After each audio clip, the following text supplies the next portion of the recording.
যে ইসলাম ধৰ্মী লোকৰ বছৰত মাত্ৰ এবাৰেই পবিত্ৰ ৰমজান আৰু ঈদ আহে। তেনেস্থলত কামাল আজাদ ডাঙৰী ইছলাম ধৰ্মী এজন যুৱক তেখেতৰ ঘৰত গৈ পেলাই পৰিয়াল সহকাৰে যি এটা অৱস্থা সৃষ্টি কৰিলে, অবৰ্ণনীয় এটা অৱস্থা সৃষ্টি কৰিলে, এয়া নিশ্চিতভাৱে গৰিহণাৰ যোগ্য আৰু দুৰ্ভাগ্যজনক। আৰু ইয়ে প্ৰমাণ কৰে যে প্ৰমোদ বড়ো ডাঙৰীয়া আচলতে সংখ্যালঘু বিদ্বেষী।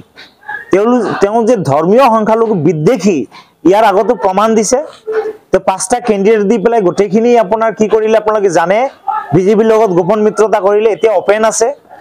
যদি কামাল আজাদ ডাঙৰীয়াৰ কিবা আছিল তেতিয়াহ'লে লিখিত তেওঁক জনাবও লাগিছিলে, নাইবা তেওঁক তলব কৰিব পাৰিলেহেঁতেন। তেওঁ দাগী অপৰাধী নেকি? তেখেতৰ বিৰুদ্ধে কোনো ধৰণৰ কেছ নাই আজি ডেটলৈকে। গতিকে তেখেতক এনেকে ঈদৰ আগনিশা অহাৰ যুক্তিটো ক'ত? 2 দিন আগতো আহিব পাৰিলেহেঁতেন, এদিন পিছতো আহিব পাৰিলেহেঁতেন। ঈদৰ দিনাখনে হাৰাশাস্তি কৰাৰ কাৰণটো কি? তাৰমানে আচলতে ভয় দেখুৱাব বিচাৰিছে, সংখ্যালঘু মানুহখিনিক ভয় দেখুৱাব বিচাৰিছে প্ৰমোদ বড়ো ডাঙৰীয়াই, যে এয়া এনেকুৱা ত্ৰাসৰ সৃষ্টি কৰিম, ভয় দেখুৱাম। উচ্ছেদৰ জাননী দি পেলাই ভয় দেখুৱাবলৈ যত্ন কৰিলে, ডিটেনশ্যনত মানুহক আবদ্ধ কৰি পেলাই ভয় দেখুওৱাৰ যত্ন কৰিলে, এইবিলাক ব্যৰ্থ হ'ল। এতিয়া প্ৰশাসনক অন্যায়ভাৱে ব্যৱহাৰ কৰি পেলাই আচলতে ভয় দেখুওৱাৰ অপচেষ্টা প্ৰমোদ বড়ো ডাঙৰীয়াই কৰি আছে। গতিকে ইয়াৰ গৰিহণা দিছোঁ আৰু ইয়াৰ ৰাইজে ইয়াৰ প্ৰত্যুত্তৰ EVM-ৰ জৰিয়তে দিব বুলি আমি আশা কৰিছোঁ।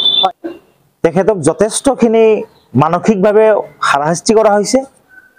আনকি ঈদৰ দিনাখন তেখেতক ঈদৰ নামাজ পঢ়িবলৈ দিয়া হোৱা নাই। আৰু এই সময়খিনিৰ ভিতৰত আমাৰ তাৰে দৰং ওদালগুৰি সমষ্টিৰ আমাৰ মাননীয় প্ৰাৰ্থী মাননীয় দুৰ্গাদাস বড়ো ছাৰ, তেখেতে উপায়ুক্ত ডাঙৰীয়াৰ লগত কথা পাতিছে, আৰক্ষী অধীক্ষক মহোদয়ৰ লগতো কথা পাতিছে, কিন্তু কাৰো হাতত উত্তৰ নাই। ইয়াৰ পৰা প্ৰমাণ হৈ যায় যে এয়া আক্ৰোশমূলকভাৱে BTR-ৰ চিফ প্ৰমোদ বড়ো ডাঙৰীয়াই এনেকুৱা ধৰণৰ দমন নীতি আচলতে তেখেতে লৈ আহিছে। আপোনালোকে জানে আগষ্ট ছেপ্টেম্বৰ মাহত গছপুলি ৰোপণ কৰিব নালাগে বুলি কামাল আজাদ ডাঙৰীয়াই কোৱাৰ কাৰণেই তেখেতক দলৰ পৰা বহিষ্কাৰ কৰিছিলে। পৰৱৰ্তী সময়ত এই EPPL দলৰ যিখিনি কুকৰ্ম, টকাৰ বিচনাত বেঞ্জামিন বসুমতাৰী শুই থকা, এই বিষয়বিলাকৰ প্ৰতিবাদ কৰিছিলে কামাল আজাদ ডাঙৰীয়াই। আৰু শেহতীয়াকৈ আপোনালোকে জানে যে নিৰ্বাচনৰ বিধি উলংঘা কৰি পেলাই ভুৱা অৰুণোদয় ফৰ্ম, প্ৰধানমন্ত্ৰী জীৱন বীমাৰ ফৰ্ম আপোনাৰ বিতৰণ কৰি ফুৰিছিলে।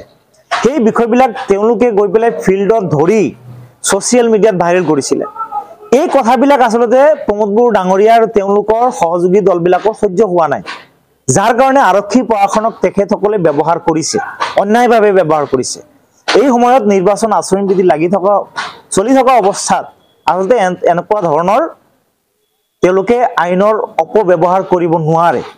গতিকে এই বিষয়টো নিশ্চিতভাৱে দলৰ ফালৰ পৰা অতি গুৰুত্ব সহকাৰে গ্ৰহণ কৰা হৈছে আৰু এনেকুৱা বিষয়ৰ আমি তীব্ৰ প্ৰতিবাদ জনাইছোঁ।